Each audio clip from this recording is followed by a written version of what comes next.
Question था N2SO2 K2O और LiF आयनिक character का, है ना। वो भी कुछ लोगों ने पूछा इसलिए डिस्कस कर दे रहा हूं।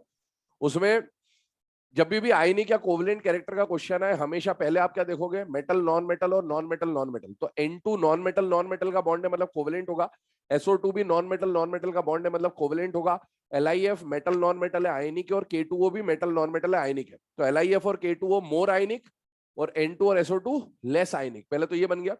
उसके बाद अगर हम लोग बात करें तो नेक्स्ट पॉइंट क्या आता है कि जो N2 है, पहले N2 और SO2 का ऑर्डर बना ले। तो N2 में नाइट्रोजन में डेल्टा IN कुछ भी नहीं है, परसेंटेज आयनिक कैरेक्टर है नहीं, स्मिथ इक्वेशन याद करिए, तो डेल्टा IN 0 है।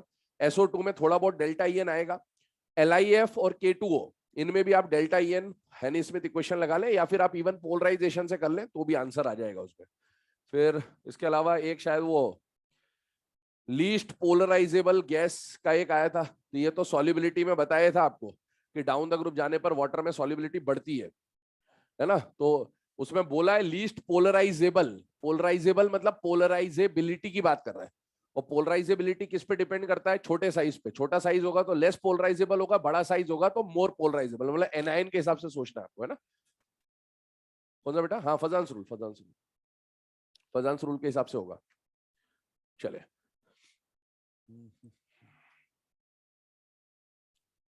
लास्ट में कहां तक डिस्कशन हो गया था, क्वेश्चन लिखवाए थे क्या, कुछ क्वेश्चन नहीं लिखाए थे, क्वेश्चन बाकी थे, रिप्रेजेंटेशन हो गया था। चले 2-3 क्वेश्चन उस पर बोल दे रहा हूं, लिख लीजिए फटाफट। लास्ट क्लास में जो पढ़ा था उसके questions.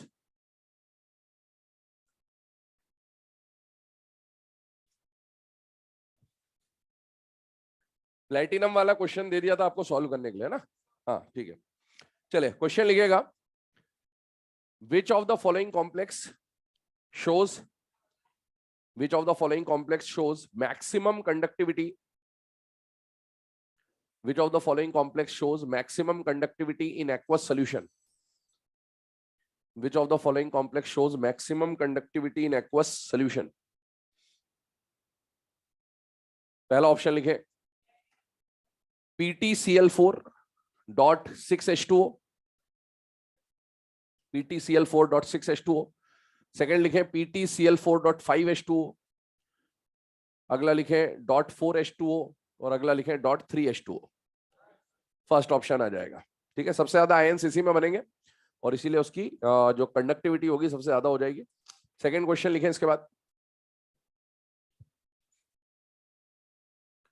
when one mole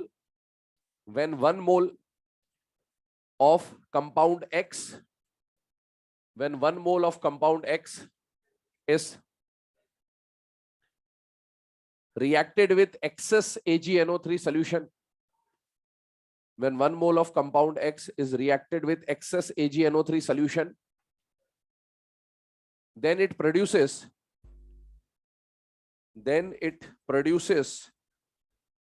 2 moles of white AgCl precipitate, 2 moles of white AgCl precipitate.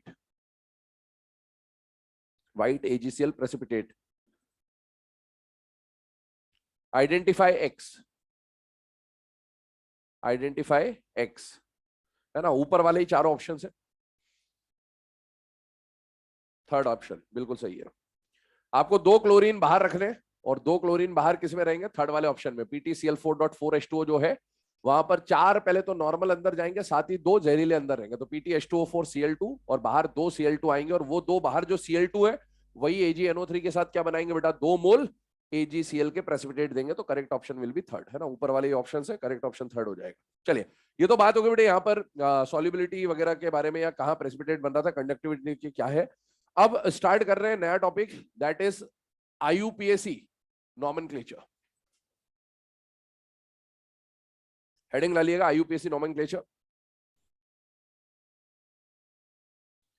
ठीक है। आज 2 टॉपिक डिस्कस करेंगे बेसिकली, एक IUPAC नॉमेनक्लेचर और एक EAN इफेक्टिव एटॉमिक नंबर के बारे में डिस्कशन होंगे। तो IUPAC नॉमेनक्लेचर जो है इसका सिंपल सा टॉपिक है, और नीट पॉइंट ऑफ व्यू अगर मैं बोलूं तो ज्यादा इंपॉर्टेंट नहीं है ना। इसका मेनली जो क्वेश्चन आता था वो 12th बोर्ड में अगर आपने दिया होगा तो लास्ट में और में क्वेश्चन आते हैं 5-5 मार्क्स के, जो उसमें आया जाता है। लेकिन हाँ NCERT का पार्ट है, बाई चांस कभी आ जाए, इसलिए पढ़ना जरूरी है, ठीक है। चलिए रूल्स बोल दे रहा हूं, पहले तो रूल लिखिए, फिर डिस्कस करते हैं वन बाय वन।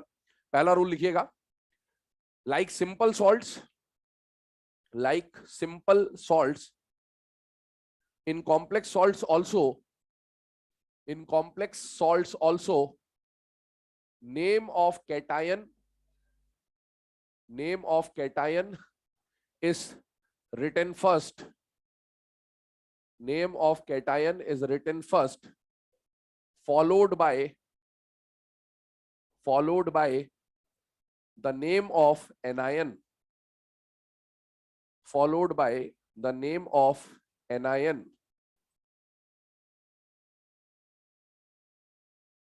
अगला रूल लिखें,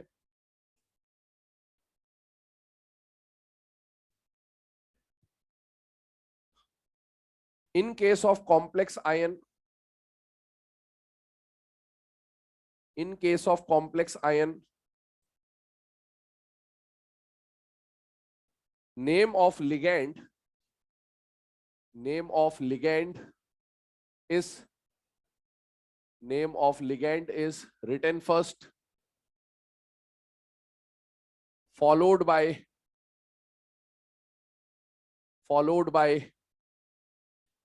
name of central metal, name of ligand is written first, followed by name of central metal. अगला रूल लिखे,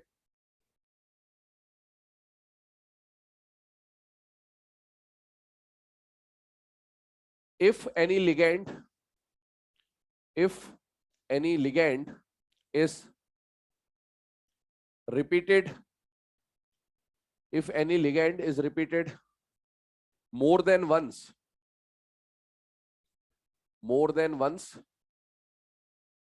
then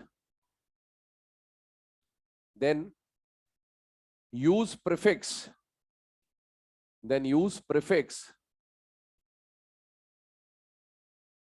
di-tri-tetra, then use prefix di-tri-tetra accordingly, then use prefix di-tri-tetra accordingly, ठीक है। Next point लिखें,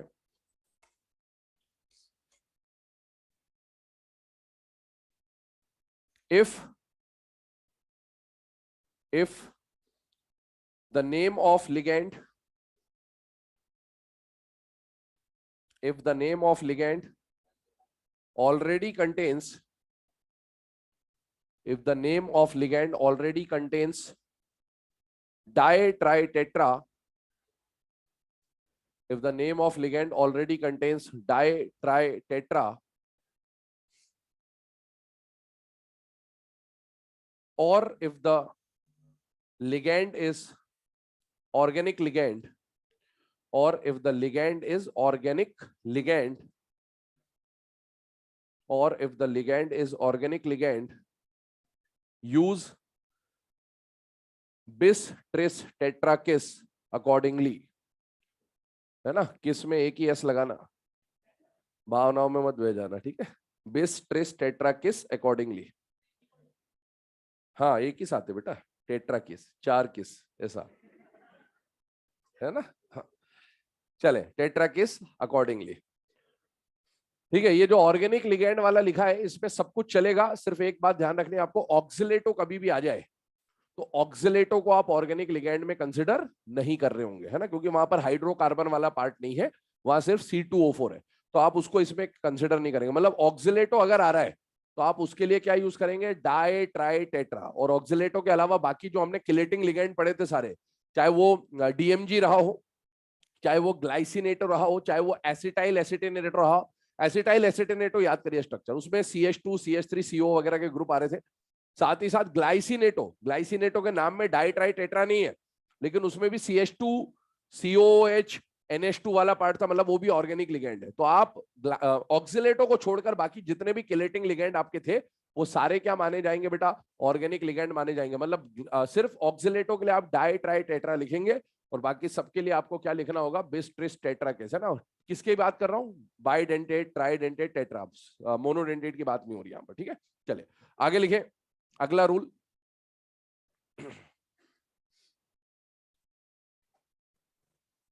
if a complex contains more than one type of ligands, if a complex contains more than one type of ligands, then use alphabetical order,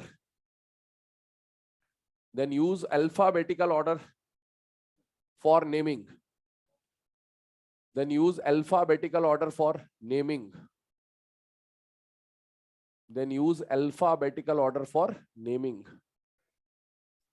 अगला rule लिखे,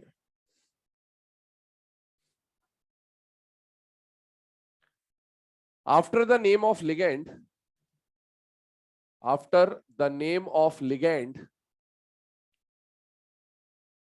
comes the name of central metal. After the name of ligand comes the name of central metal, followed by its oxidation state,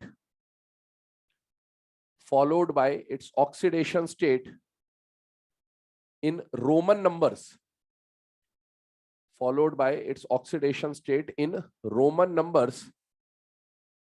within parenthesis का मतलब होता है round bracket, within parenthesis, round brackets,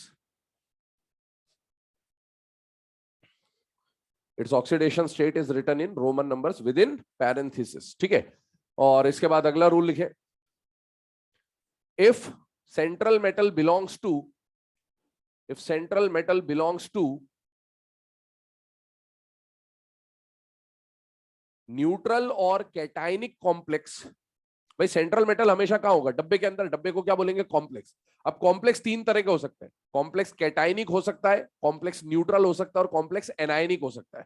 तो अगर central metal neutral या cationic complex में होता है तो मेटल का नाम जैसा है वैसे ही आता है, लेकिन अगर सेंट्रल मेटल जिस डब्बे में, वो डब्बा एनायनिक है ना, तो मेटल के नाम के साथ 8 लग जाता है ना, तो वही रूल लिख रहे हैं हम लोग, if the central metal belongs to neutral or cationic complex, then the name of metal is written as it is,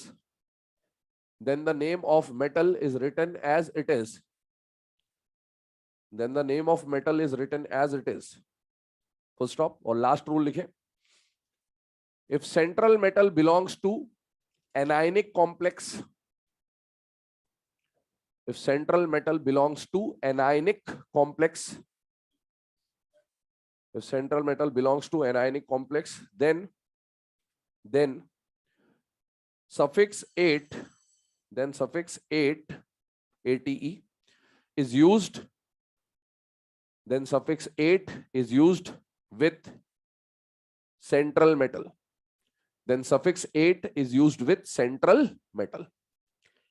ठीक है। तो ये सारे रूल्स आपको लिखवा दिएगा, अब इन रूल्स को हम लोग फॉलो कर रहे हैं वन बाय वन, ध्यान सुनना, पहले मैं समझा दे रहा हूं आपको, एक ब्रीफ आइडिया देते रहा हूं। सबसे पहले मान लीजिए एक कंपाउंड आपके सामने लिखा गया NaCl, क्या ये NaCl एक सॉल्ट है या नहीं बेटा, है। अब सॉल्ट है ना, 4 तरह से बनते हैं। अब देखो, क्या ये यहाँ पर जो कैटायन है वो ब्रैकेट वाला कॉम्प्लेक्स कैटायन है या सिंपल कैटायन है बेटा, सिंपल, और एनायन भी कैसा है, सिंपल। तो ये सिंपल सॉल्ट कहलाता है, जहां पर कैटायन भी सिंपल हो, एनायन भी सिंपल हो, सिंपल मतलब कॉम्प्लेक्स ना हो, तो उसको सिंपल बोल रहे हैं हम लोग। तो ये सिंपल कैटायन और सिंपल एनायन से बना हुआ कॉम्प्लेक्स है। अब कई बार क्या होगा कि कॉम्प्लेक्स सॉल्ट की जब बात आ रही होगी तो ऐसा होगा कि जो डब्बा होगा वो कैटायनिक होगा और एनायन जो होगा वो कैसा होगा बेटा, सिंपल होगा। तो ये भी एक सॉल्ट है, कैटायन एनायन के कॉम्बिनेशन को क्या बोला, सॉल्ट। लेकिन क्या इस सॉल्ट में दोनों चीजें सिंपल है या एक चीज कॉम्प्लेक्स है बेटा, कॉम्प्लेक्स है। तो ऐसे सॉल्ट को बोलेंगे salt of complex cation and simple anion. एक केस और क्या बन सकता है कि कैटायन ऐसा हो, सिंपल हो, और एनायन कैसा हो, कॉम्प्लेक्स हो, तो इसको बोलेंगे it is a salt of simple cation and complex anion. और एक चीज ऐसी हो सकती है कि कैटायन और एनायन दोनों ही कॉम्प्लेक्स हो, तो इसको बोलेंगे complex cation and complex anion. 4 तरह के सॉल्ट आपको मिलेंगे। पहला वाला सॉल्ट देखिए, तो it is a salt of simple cation simple anion, दूसरा वाला कॉम्प्लेक्स कैटायन सिंपल एनायन, तीसरा वाला सिंपल कैटायन कॉम्प्लेक्स एनायन, और चौथा वाला complex cation and complex anion. और अभी हम कॉम्प्लेक्स सॉल्ट की बात कर रहे हैं, तो कॉम्प्लेक्स सॉल्ट ये तीनों ही होंगे, ये तो सिंपल सॉल्ट है बेटे। तो आपको अब नॉमेनक्लेचर में या तो ऐसा दिखेगा या ऐसा दिखेगा या ऐसा दिखेगा। अब ऊपर वाला जो कंपाउंड है NaCl, उसके बारे में आप जानते हो उसका नाम क्या लिखा जाता है बेटा? Sodium chloride. तो पहला रूल यही लिखाएगा आपको, सोडियम क्लोराइड में आपने पहले नाम किसका लिखा? कैटायन का। तो यही बोल रहा है कि जैसे सिंपल सॉल्ट में पहले आप कैटायन का नाम लिखते हो, बाद में एनायन का नाम लिखते हो, तो कॉम्प्लेक्स सॉल्ट में भी पहले जो कैटायन होगा उसका नाम लिखा जाएगा, पहले जो कैटायन होगा उसका नाम लिखा जाएगा। और कैटायन का नाम एक बार पूरा हो गया तो फिर किसकी बारी आएगी? एनायन के नाम की। फिर किसकी बारी आएगी? एनायन के नाम की। और फिर किसकी बारी आएगी? एनायन के नाम की। पर जब आप कैटायन या एनायन में से किसी एक का नाम लिख रहे होगे तो कोई ना कोई एक पार्ट तो कॉम्प्लेक्स होगा ही, हो सकता है दोनों ही आ जाए, पर कम से कम एक पार्ट तो कॉम्प्लेक्स होगा। तो कॉम्प्लेक्स में फिर दो चीजें होती है, कॉम्प्लेक्स में मेटल भी होता है और लिगैंड भी होता है। तो जब कॉम्प्लेक्स की बारी आएगी, चाहे वो कैटायन हो चाहे एनायन हो, जहां भी हो, कॉम्प्लेक्स में मेटल और लिगैंड होगा। मेटल और लिगैंड में से पहले नाम लिगैंड का लिखा जाएगा। किसका नाम लिखा जाएगा पहले? लिगैंड। और लिगैंड, क्योंकि हमारे सिलेबस में मेटल खुद को कम से कम 2 जगह कटवाएगा और ज्यादा से ज्यादा 6 जगह कटवाएगा, तो लिगैंड कम से कम 2 बार 3 बार 4 बार हो सकता है रिपीट हो रहा हो। तो अगर कोई लिगैंड रिपीट हो रहा है तो जितनी बार लिगैंड रिपीट हो रहा है उसके हिसाब से डाई, ट्राई, टेट्रा, वेट्रा, ये सब आपको यूज करना पड़ेगा। पर ऐसा भी हो सकता है कि कई बार जो लिगैंड आ रहा है, जैसे मान लो मैंने लिखा En2 ऐसा लिख दिया या En3 लिख दिया कोबाल्ट के साथ। अब मेटल और लिगैंड में से पहले नाम किसका लिखोगे? लिगैंड का। अब लिगैंड कितनी बार आ रहा है? 3 बार। तो 3 के लिए वैसे तो क्या लिखना चाहिए? ट्राई। लेकिन क्या ये जो लिगैंड है इसके नाम में पहले से नंबर आता है? Yes, diethylene diamine, है ना, डाई आ रहा है। तो अगर लिगैंड के नाम में पहले से डाई, ट्राई, टेट्रा आता है तो ऐसे लिगैंड के लिए आप ट्राई या, है ना, डाई या टेट्रा नहीं लिखेंगे, आप क्या लिखेंगे? बिस, ट्रिस, टेट्रा, के जो भी होगा अकॉर्डिंगली वो आ जाएगा। और जब भी बिस ट्रिस यूज करेंगे तो उसके बाद का जो नाम होता है वो हमेशा किस में लिखा जाएगा? ब्रैकेट में लिखा जाएगा। जैसे ट्रिस इथाइलिन डाइएमीन। ठीक है, बस मैंने आपको क्या बोला, जैसे मान लो यहाँ ग्लाइसिनेट होता, तो क्या ग्लाइसिनेटो एक ऑर्गेनिक लिगैंड है या नहीं है? इसके नाम में बिस्ट्रिस नहीं आ रहा, लेकिन ये ऑर्गेनिक लिगैंड है और इसीलिए इसको भी क्या लिखेंगे? Tris glycinato. लेकिन अगर यहां पर ऑक्सिलेटो आएगा तो ऑक्सिलेटो के लिए ट्रिस लिखेंगे या ट्राई लिखेंगे? ट्राई। ये बहुत खास बात है, ध्यान रखिएगा इसको। ठीक है, आगे बढ़ते हैं। जब लिगैंड की बारी हो गई तो लिगैंड में अब एक केस और बनता है। मान लो हेट्रोलेप्टिक कॉम्प्लेक्स है, और हेट्रोलेप्टिक कॉम्प्लेक्स क्या होता है? जिसमें एक से ज्यादा टाइप के लिगैंड हो। तो जब एक से ज्यादा टाइप के लिगैंड हो, मान लो एक लिगैंड है वाटर और एक लिगैंड अपन ने मान लिया Cl है सपोज, तो इसका नाम क्या होता है? एक्वा। और इसका नाम क्या होता है? क्लोरो।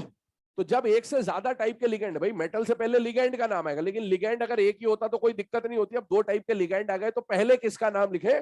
तो पहला नाम अल्फाबेटिकली आएगा, ए और सी में से अल्फाबेटिकली पहले कौन आ रहा है? ए। तो पहले इसका नाम लिखा जाएगा, बाद में इसका नाम लिखा जाएगा।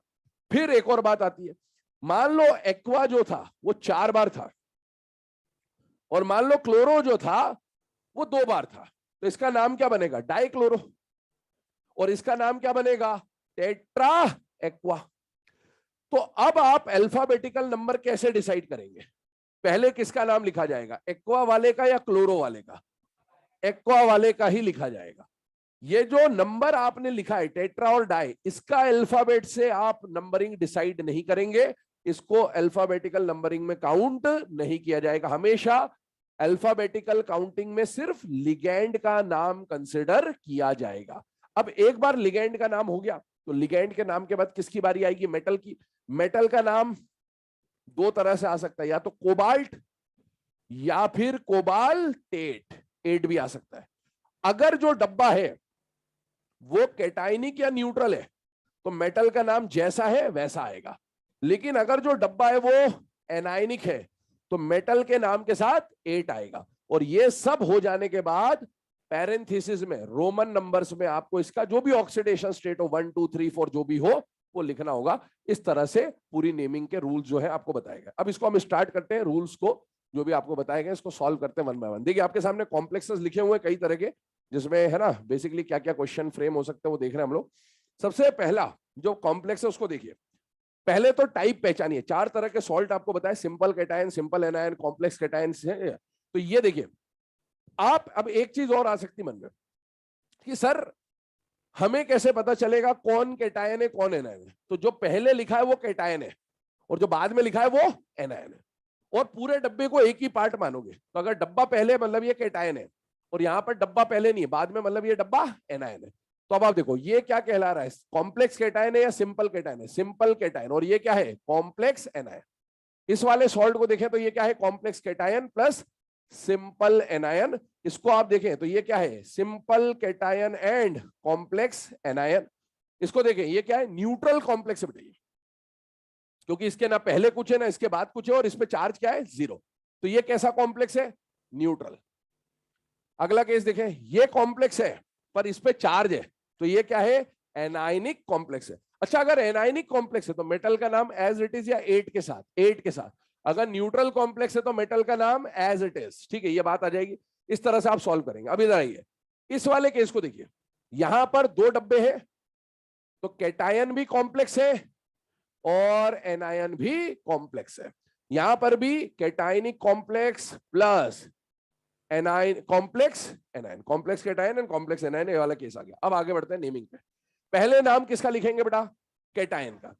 यहां पर कैटायन सिंपल है, कौन है? पोटेशियम। अब सुने, जो भी चीज डब्बे के बाहर है, मतलब जो सिंपल वाली चीज है, सिंपल वाली चीज है, वो कितनी भी बार रिपीट हो उसके साथ डाई ट्राई यूज नहीं किया जाएगा। डाई ट्राई केवल उनके साथ यूज किया जाएगा जो डब्बे के अंदर होंगे। ठीक है, तो यहां पर 4 बार आए पोटेशियम चाहे 40 बार आए कोई फर्क नहीं पड़ता, इसका नाम सिर्फ क्या लिखा जाएगा? पोटेशियम।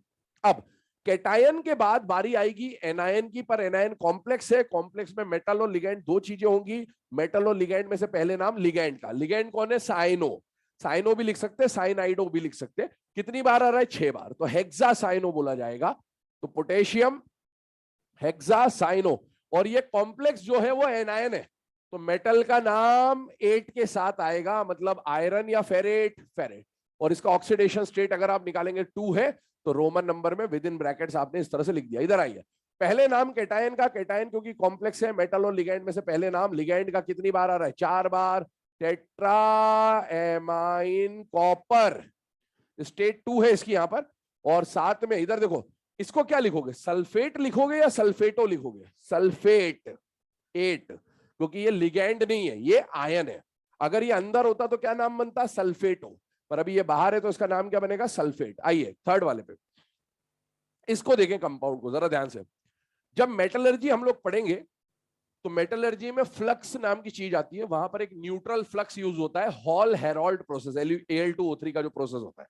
तो न्यूट्रल फ्लक्स में यूज होता है क्रायोलाइट। क्रायोलाइट को लिखने के 2 तरीके हैं, 3NaF.AlF3। जरा ध्यान दीजिएगा, पहला लेक्चर जो पढ़ा था कॉम्प्लेक्स कंपाउंड का, क्या ये एक एडिशन कंपाउंड है या नहीं है? बेटा है। और एडिशन कंपाउंड में रेशियो देखिए, क्या ये 1:1 है या 1:excess है? 1:excess। तो 1:excess का मतलब है क्या बनेगा? कॉम्प्लेक्स बनेगा। ये कॉम्प्लेक्स का तरीका इसको लिखने का। और सुनिए, पहले नाम सिंपल कैटायन का, तो नाम क्या आ जाएगा बेटा? सोडियम। और अब कॉम्प्लेक्स का, मेटल और लिगैंड में से पहले नाम लिगैंड का फ्लोरो है या फ्लोरिडो, दोनों लिख सकते हैं। 6 बार आ रहा है, तो हेक्सा फ्लोरो या फ्लोरिडो आप लिख सकते हैं। और एल्यूमिनियम या एल्यूमिनेट? एल्यूमिनेट। और स्टेट उसका कितना है? 3। ये आप लिख लेना ढंग से, या मैं इधर ही लिख देता हूं नीचे, है ना? हेक्सा फ्लोरो एल्यूमिनेट, और यहां पर स्टेट आ जाएगा 3। आइए नेक्स्ट केस पे।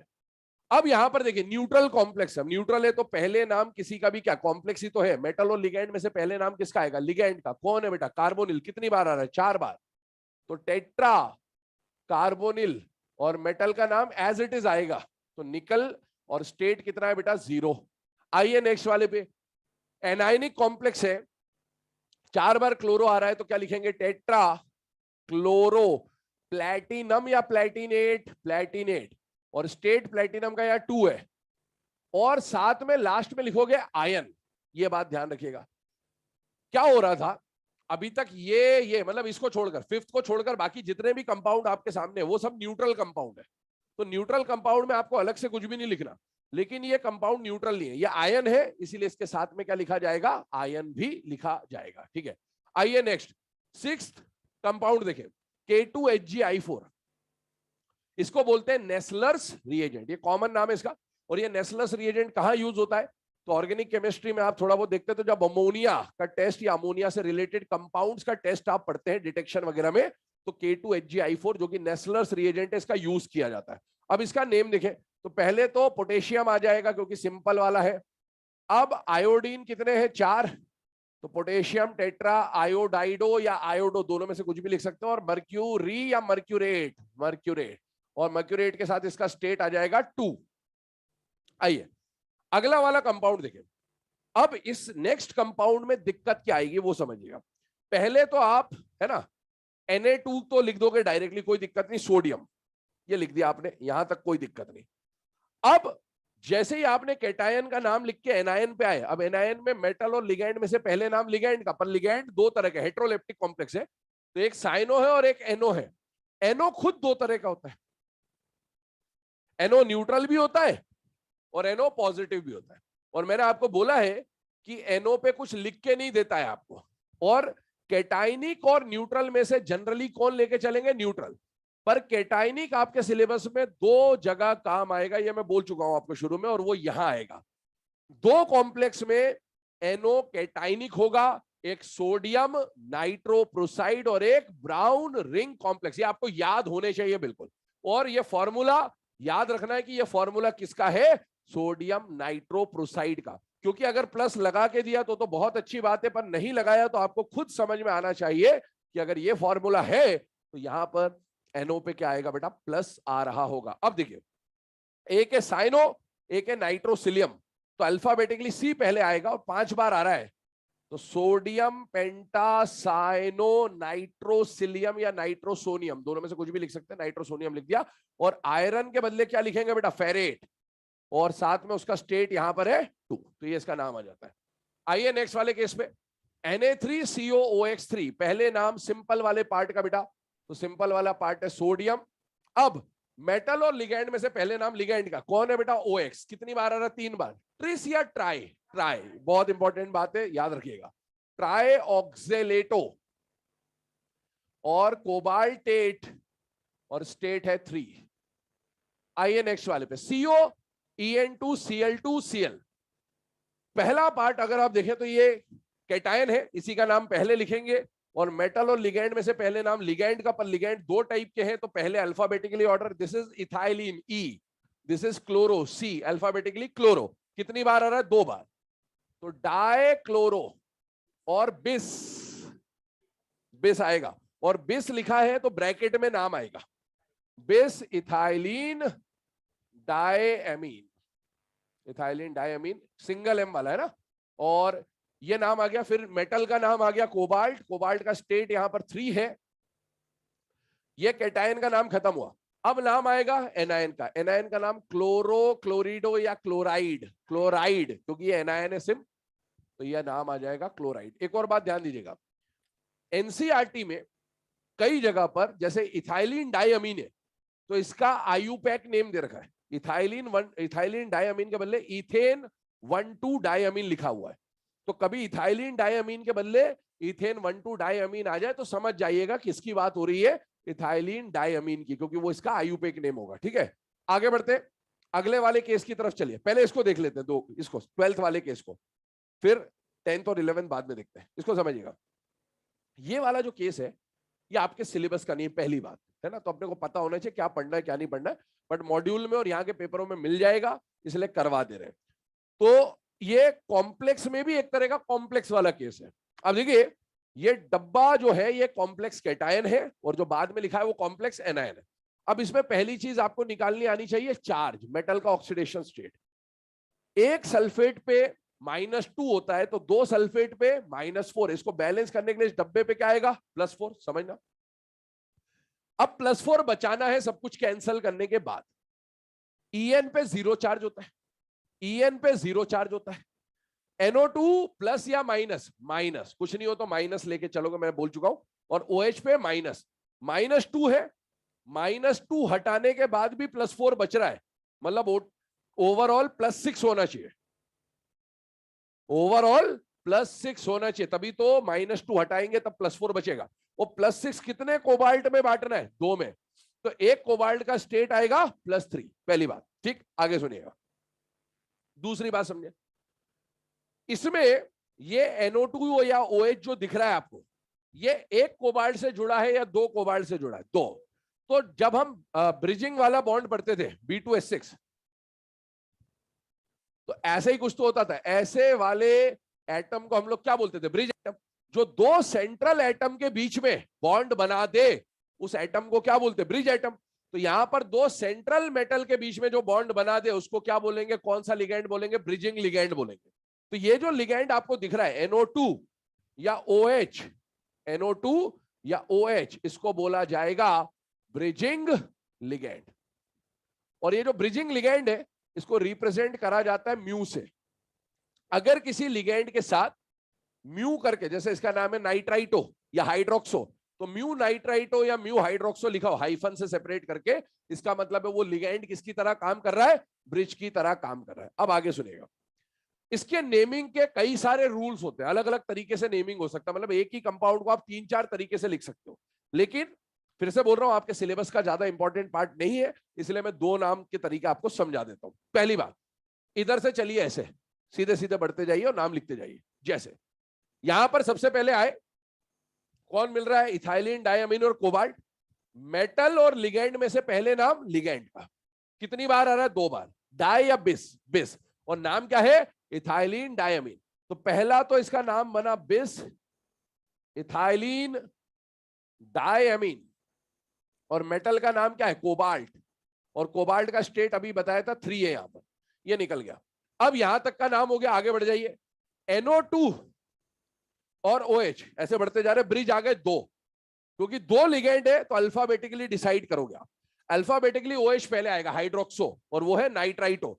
तो म्यू, ब्रिज को हमेशा म्यू से, म्यू हाइड्रोक्सो और म्यू नाइट्राइटो, ये लिखा आपने। इन दोनों का नाम हो गया। अब आइए यहां पर, मेटल और लिगैंड में से पहले नाम लिगैंड का। तो लिगैंड कौन है बेटा? बिस इथाइलिन डायमीन। और फिर से आ जाएगा कोबाल्ट, और कोबाल्ट का स्टेट कितना है बेटा? 3, ये आ गया। और अब इसके आगे बढ़ जाए हम, तो ये सारे कैटायनिक पार्ट का नाम हो गया। नाम आएगा एनायन का। एनायन कौन है बेटा? सल्फेट। तो ये लिख दिया सल्फेट। तो ये पूरे मोहल्ले का नाम आ गया है ना, एक तरह से। अब इसका दूसरा तरीका क्या, सुने। दूसरा तरीका ऐसा है कि जब इस तरह का कॉम्प्लेक्स आता है तो उसमें जनरली ये जो पार्ट होता है मेटल के साथ लिगेंड, और इधर भी जो मेटल के साथ, ये कॉमन होता है जनरली। तो उसको आप इकट्ठा कर दें, ताकि ये बिस इथाइलिन डायमीन कोबाल्ट 3, बिस इथाइलिन डायमीन कोबाल्ट 3 2 बार नहीं लिखना पड़ेगा, उसको मर्ज कर देंगे। तो कितने EN हो जाएंगे? 4। तो 4 को क्या लिख देंगे? टेट्राकिस, एक एस वाला टेट्राकिस इथाइलिन डायमीन, या इथेन 1,2 डायमीन लिख सकते हैं। और कोबाल्ट भी 2 बार है, क्योंकि ब्रैकेट के अंदर कोबाल्ट है 2 बार। जो भी चीज ब्रैकेट के अंदर रिपीट होगी उसके साथ डाई ट्राई लिखोगे। तो कोबाल्ट के साथ भी क्या लिखोगे? डाई कोबाल्ट, और स्टेट उसका 3। तो ये अपन ने जो 2 बार लिखा था उसको सिंगल बार में लिख दिया। साथ में म्यू हाइड्रोक्सो, ये एज इट इज आ जाएगा ब्रिज वाला। म्यू हाइड्रोक्सो, म्यू नाइट्राइटो और सल्फेट, म्यू नाइट्राइटो, ये एक नाम हो गया। फिर तीसरा तरीका क्या? आप इसको पहले लिख दो, mu hydroxo, mu nitrito, tetrakis ethylene diamine di cobalt 3 और सल्फेट, ऐसा भी लिख सकते हैं। तो कई तरीके हैं, बट ठीक है, अपने को ज्यादा कोई इसका यूज आएगा नहीं, इसलिए परेशान नहीं हो उसको लिखा। अब आइए 10th और 11th को बहुत ध्यान से समझना। 10th वाला एग्जांपल तो NCERT का ही एग्जांपल है। अब मैं इसमें से हटा दे रहा हूं, आपको इतना समझ में आ रहा है कि कॉम्प्लेक्स कैटायन कॉम्प्लेक्स एनायन है, ताकि स्पेस मिल जाए। देखिए ध्यान से, 2 डब्बे आपको दिए बेटा। 2 डब्बे अगर साथ में दिए हैं, ध्यान सुनना जो बोल रहा हूं, 2 डब्बे अगर साथ में दिए हैं तो इसका मतलब है कि 2 डब्बे जुड़े हुए हैं। और 2 डब्बे चार्ज नहीं देगा। 2 डब्बे अगर साथ में जुड़े हुए हैं तो यह बात कंफर्म है कि दोनों डब्बों पर चार्ज होगा। 2 न्यूट्रल डब्बे कभी भी आपस में जुड़े हुए नहीं हो सकते, ये ध्यान रखिएगा। ये बात आइसोमेरिज्म तक काम आएगी आपको। 2 डब्बे अगर साथ में है, इसका मतलब है दोनों डब्बे जुड़े हुए हैं, और 2 डब्बे तभी आपस में जुड़े हो सकते हैं जब दोनों डब्बों पर क्या हो? चार्ज हो। अब चार्ज हमको निकालना पड़ेगा। सुनना, मान लो इसमें 2 तरह के क्वेश्चन बनते हैं, समझना।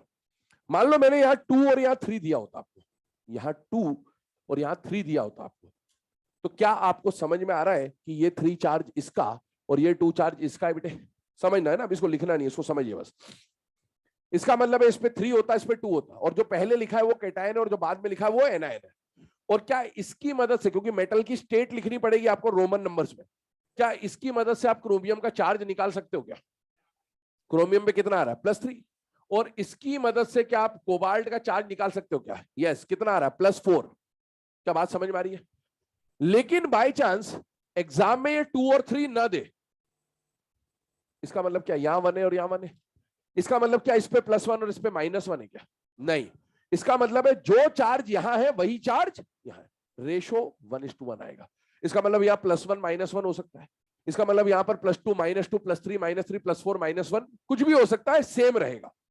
और इसलिए जब तक 2 या 3 दिया होता तो आप बहुत आसानी से सॉल्व कर लेते, लेकिन जब 1:1 रेशो या 1:1 रेशो आएगा आपको हमेशा चार्ज निकालने में दिक्कत आएगी। और जब दिक्कत आएगी तो लास्ट क्लास में जो वर्नर थ्योरी का नोट लिखाया था वही काम आएगा। फिर से रिपीट कर रहा हूं जो बोला था लास्ट क्लास में, याद करिए। लास्ट क्लास में मैंने आपको एक एग्जांपल लिखाया था और मैंने इसके बारे में बोला था, यहां मेटल का अगर आप ऑक्सीडेशन स्टेट निकालोगे तो कितना आएगा? +3, और कोऑर्डिनेशन नंबर निकालोगे तो आएगा 4। तो मैंने बोला था अगर एग्जाम में ऐसा लिखा हुआ आ जाए तो वहां लड़ने मत लगना कि कोबाल्ट तो +3 में कोऑर्डिनेशन नंबर 6 दिखाता है, ऐसा कोई जरूरी नहीं है। अगर कॉम्प्लेक्स बना बनाया दिया है तो जो कॉम्प्लेक्स दिया है उसको ट्रू मान के आपको सॉल्व करना है। जब आपको ऐसा क्वेश्चन दे जो वर्नर में पढ़ा था और इससे आपको ब्रैकेट खुद बनाना हो, बना बनाया ब्रैकेट दिया कोई दिक्कत नहीं, फिर तो कुछ भी नहीं सोचना उसमें। पर ऐसा क्वेश्चन दिया हो और ब्रैकेट खुद बनाना हो, तब वो नोट जो लिखाया था वो काम में आएगा। और वही चीज अब काम में आएगी आपको। अभी देखिए, आपको ब्रैकेट तो बना बनाया दिया है लेकिन चार्ज नहीं समझ में आएगा, तो क्योंकि आपको यहाँ कोऑर्डिनेशन नंबर दिख रहा है तो आप उस नोट को यूज करके चार्ज निकाल सकते हैं। एक बात बताइए, सिल्वर का कोऑर्डिनेशन नंबर क्या दिख रहा है? 2। सिल्वर का कोऑर्डिनेशन नंबर 2 कब होता है? जब सिल्वर पे +1 होता है। यहां पर भी कोऑर्डिनेशन नंबर 2 है, सिल्वर पे +1 होगा। क्रोमियम का कोऑर्डिनेशन नंबर 6 कब होता है? जब क्रोमियम पे +3। कोबाल्ट का कोऑर्डिनेशन नंबर 6 कब होता है? जब कोबाल्ट पे +3। और क्या आप डब्बों का चार्ज निकाल सकते हैं बेटा? अगर सिल्वर पे +1 है और अमोनिया 0 रखता है तो पूरे डब्बे पे आ जाएगा +1, मतलब ये कैटायनिक कॉम्प्लेक्स है और ये +1 और ये -2, तो इस पे आ जाएगा -1। +3 और 0, +3 और +3 और -6 सॉल्व करेंगे तो कितना आएगा? -3। अब आप नेमिंग कर सकते हैं। पहले नाम कैटायनिक कॉम्प्लेक्स का, तो कैटायनिक कॉम्प्लेक्स में मेटल और लिगैंड में से पहले नाम लिगैंड का क्या आ जाएगा? डायएमाइन सिल्वर, मेटल का नाम एज इट इज आएगा, स्टेट है 1। और यहां पर आप बढ़े तो डायसाइनो अर्जेंटेट, सिल्वरेट मत लिख देना ना, अर्जेंटेट, डायसाइनो, डायसाइनो अर्जेंटेट और स्टेट आ जाएगा 1। इसी तरह से इसकी नेमिंग करें तो हेक्सा एमाइन क्रोमियम 3, और यहां आ जाएगा हेक्सा साइनो कोबाल्टेट 3। तो ये लिख लें फटाफट इसको।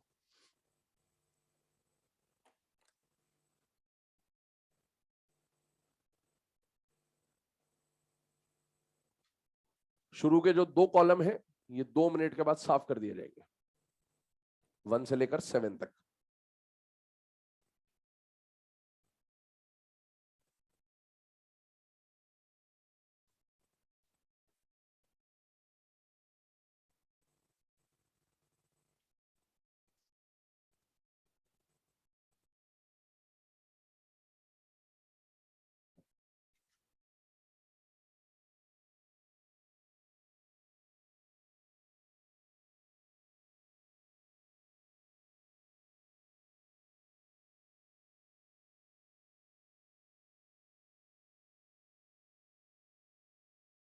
हाँ, ये याद रखना पड़ेगा, 9th में पढ़ते हैं बेटे, है ना? हाँ हाँ, अर्जेंटम बोलते हैं, लैटिन नेम होते हैं बेटा उनके।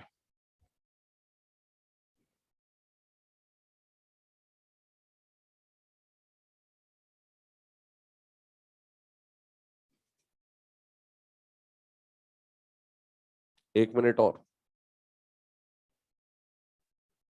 1 to 7।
हाँ हाँ, लास्ट वाला लिख लो आराम से।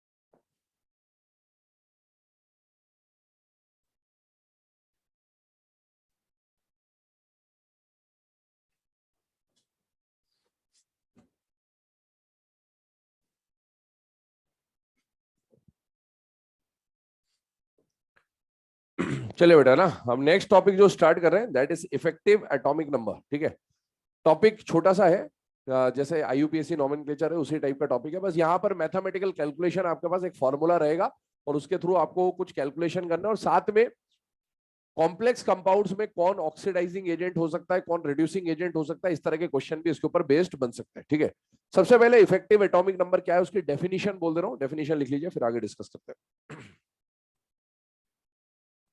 लिखिएगा definition. It is defined as,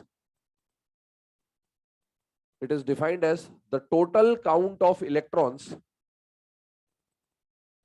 It is defined as the total count of electrons which, it is defined as the total count of electrons which any central metal ion, which any central metal ion has, which any central metal ion has in any given complex, in any given complex.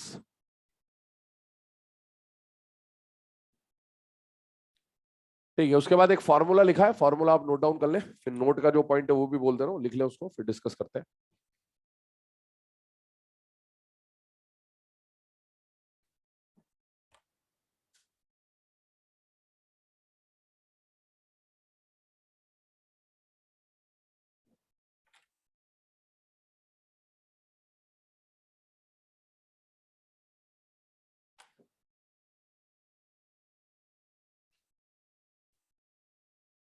चलिए, अगला जो point है, note बोल दे रहा हूं, लिखिएगा।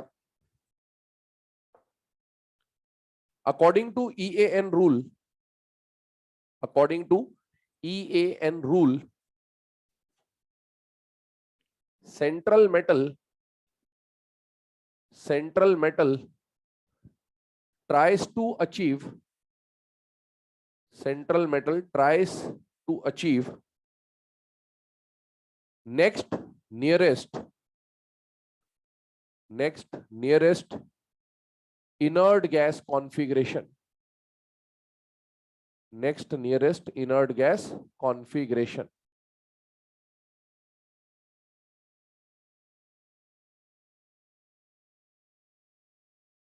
उसके बाद कुछ कैलकुलेशन वगैरह लिखा हुआ है, नोट डाउन कर लें पहले तो उसको।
चले बेटा ना, अब ये देखे ध्यान से।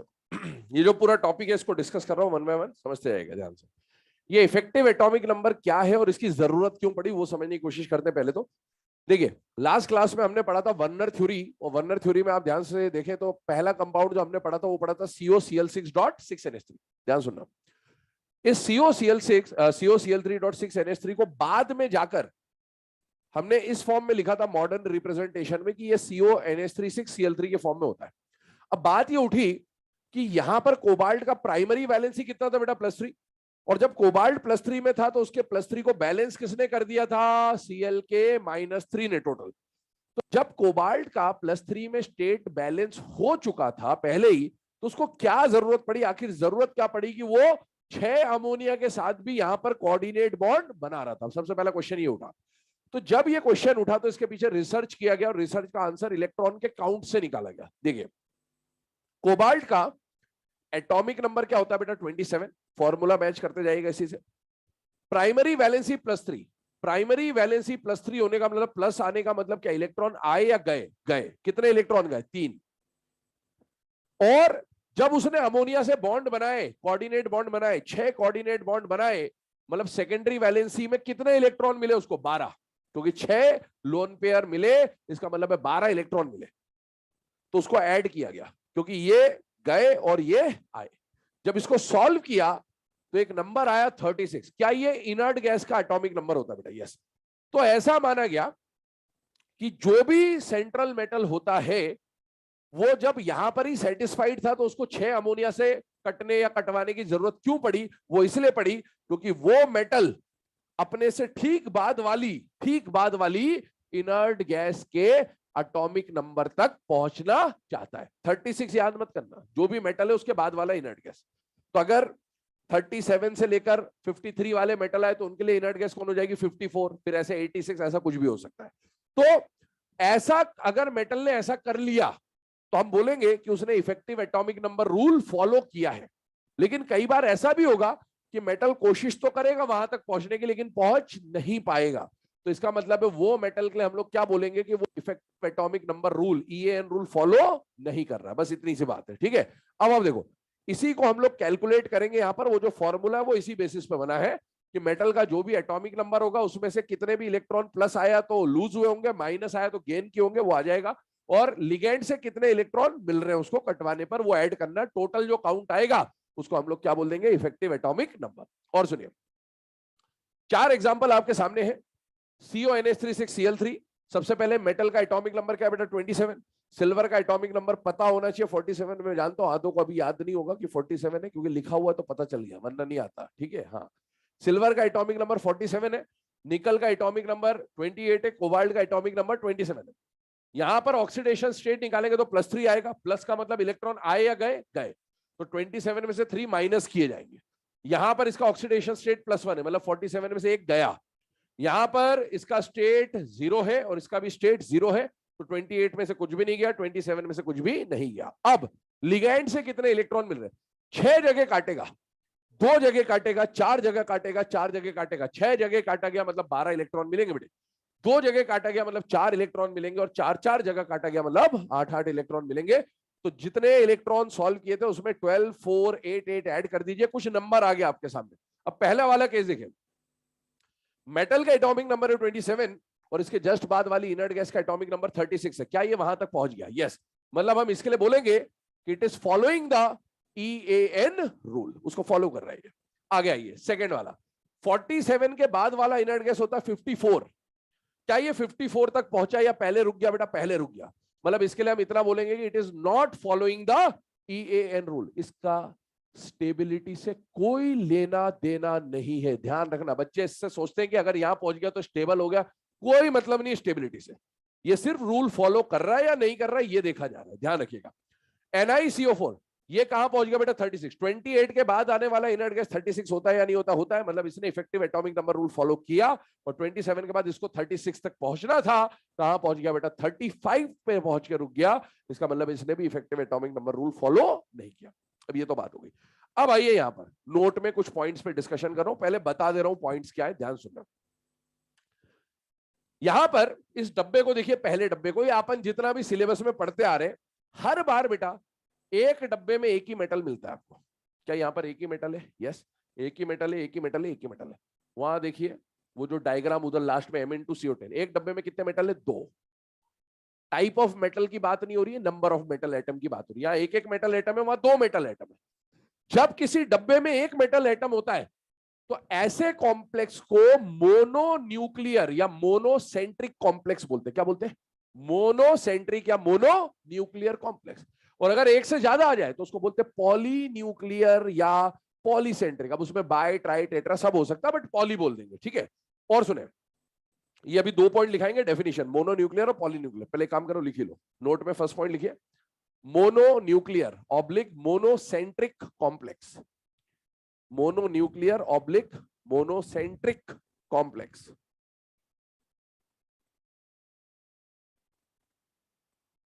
Mono nuclear oblique monocentric complex लिखिएगा।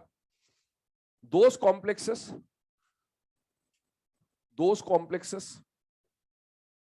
which have only one central metal atom, only one central metal atom। Example कोई भी लिख लो, वो 4 जो लिखे हैं उनमें से कोई भी लिख लो एग्जाम्पल, है ना। सिंगल एटम होना चाहिए बस। CONH3 6Cl3 या AgNH3 ट्वाइस, कुछ भी लिख लो, सब वही है।